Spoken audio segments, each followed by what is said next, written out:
Alam niyo ba na marami mga content creator ngayon ang nagkakaroon ng issue policy at not recommendable ang kanilang profile dahil sa pagko-comment ng mga salitang ipinagbabawal ni Facebook? Dapat itong mga salitang ito ay naka-filter po sa ating moderation assist. Dahil pag may nag-comment ng ganito sa ating mga comment section ay mau-automatic pong maha-hide ito. So ito na po ang mga salitang ipinagbabawal ni Facebook na bawal i-comment sa ating mga comment section. Isusulat ko po ng pabaliktad para hindi po ma-detect ng AI. Una, pangalawa, pangatlo,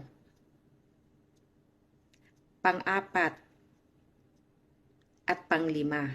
Sa ngayon kasi, maraming mga ipinagbabawal ni Facebook na hindi naman nakalagay sa policy guidelines.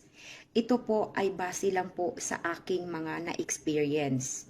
So, mas mainam na po ang mag-ingat. So, ayan guys, sana po ay may natutunan po kayo at mag-ingat po kayo palagi.